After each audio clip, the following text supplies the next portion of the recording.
This is the revision video for Unit B3, Cloning.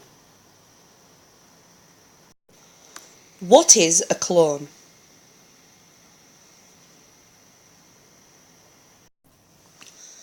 Clones are offspring that are genetically identical to the parent organism.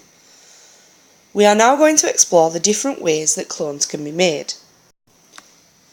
Some organisms may reproduce asexually using mitosis. Some plants are able to do this. Examples include the strawberry plant, which produces special stems called runners, which then develop into new plants which are clones of the parent plant. Spider plants again produce runners in a similar way to strawberry plants. And potato plants produce tubers, which are swollen parts of their underground stems. If they are not eaten, each potato tuber could produce a genetically identical new plant. When organisms reproduce in this way, only one parent is needed.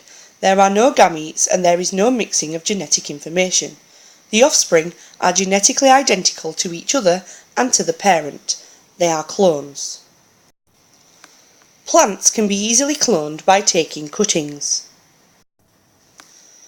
The new plant will be genetically identical to the plant the cuttings were taken from, and therefore a clone. Tissue culture can also be used to make new plants by asexual reproduction. Small pieces of tissue are taken from a plant with desirable characteristics, and they are then put into a sterile liquid or jelly such as agar. The culture medium contains nutrients that the plants need to grow.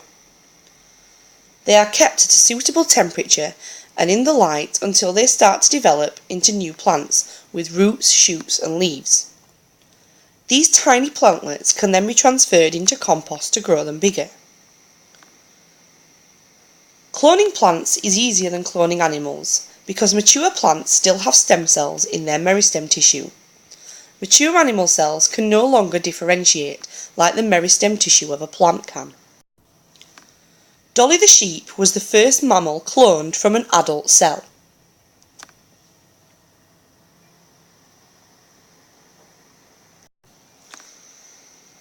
This diagram shows us the stages involved in producing Dolly the sheep. The type of cloning used to produce Dolly is known as nuclear transfer cloning.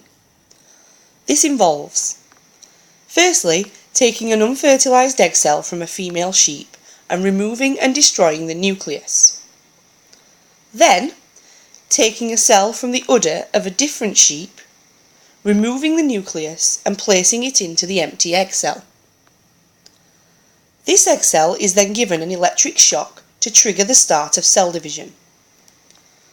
Once it has started to divide, this embryo was then placed in a surrogate mother sheep. The result is a sheep which is a clone of the sheep that the nucleus and genetic information was taken from. In this case, the lamb that results is a clone of sheep A. Cloning has some potential benefits, but these need to be weighed up against the disadvantages. The arguments for cloning include: all the cloned offspring are genetically identical. They will all have the desired characteristics of the parent. Many more of these ideal offspring can be bred, and much more quickly than by selective breeding or natural breeding. It can result in products that are beneficial, even life-saving for human society.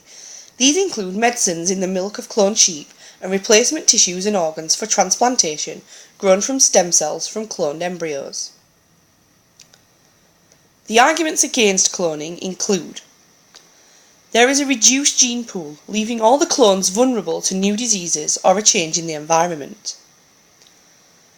The ethical issue about whether unwanted human embryos should be used and how far humans should be allowed to interfere in the production of new life. Some people think it is morally wrong to create a life for spare parts and then kill it. And it will also lead to less variation and less opportunity to create new breeds in the future.